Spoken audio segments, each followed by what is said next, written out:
Hi everybody, this is Dick again with another SQL walkthrough from Data Lemur's site.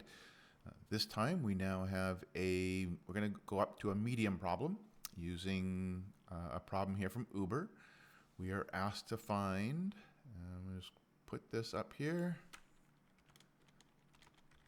in a comment, find the third transaction of every user. Output the user ID, spend, and transaction date.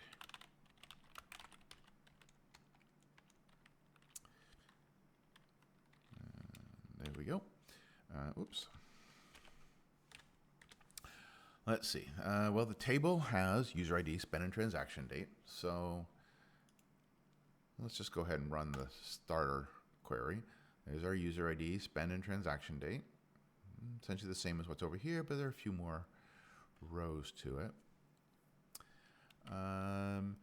Now we need to find the third one. So we have to rank this by transaction date, and then we'll just take the third one. Now, what we're going to do this time is we're going to expand on one of the lessons we had last time.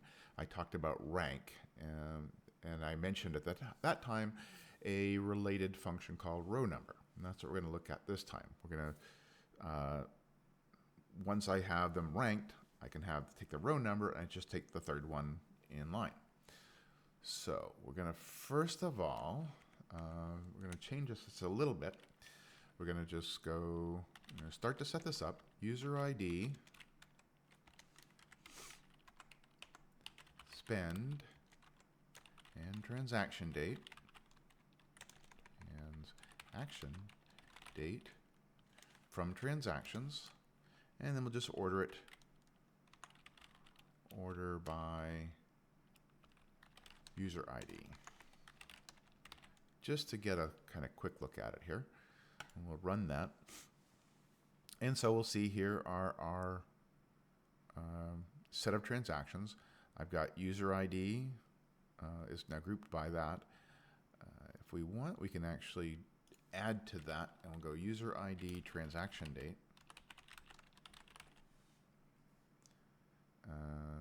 Run code.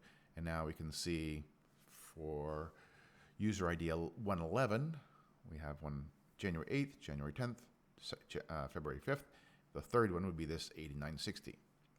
Likewise, user ID 121, we have January 18th, April 1st, April 3rd. So that would be our third one from user ID 121. User ID 145 only has 2, so we shouldn't see any. Likewise, 230 only has 1, and then 263 only has 3. So the most anybody has in this particular table is 3. All right, so what we're going to do now is we're going to add another row, or another column rather. We're going to use row number.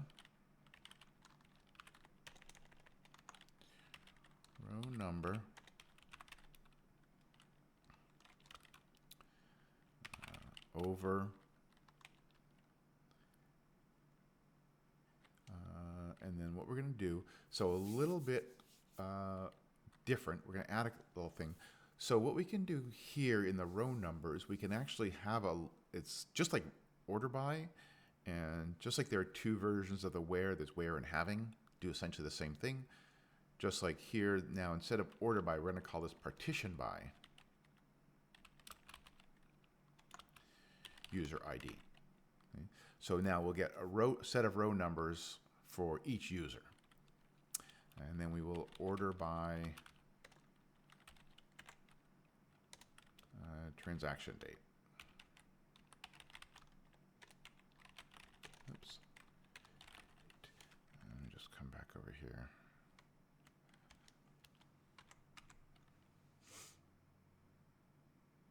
Partition by user ID.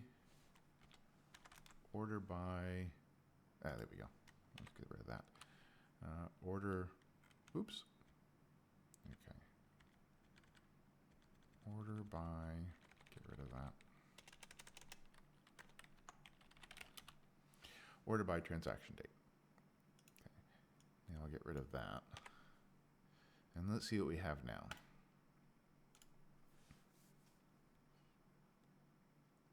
Okay, so we see something very similar. Now we actually see the row number there.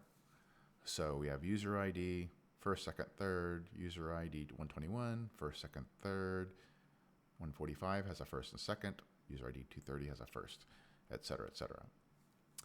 Now what we're going to do is we're just going to make this a new table.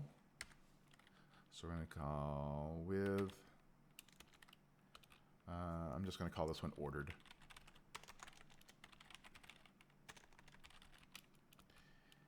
As, and then indent everything here.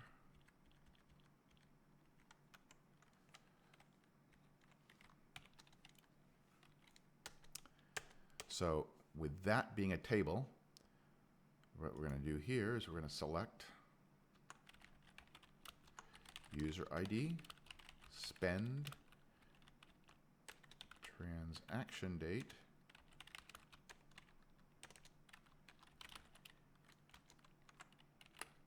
from ordered, where row number equals 3. Okay, so it's going to take this CTE we just created, and every time the row number equals 3, we're going to pick that out, and we're going to run that. And notice we don't want the row number in this column, so just there it is. So there we have it. It was a medium problem, mostly because of that row number window function there.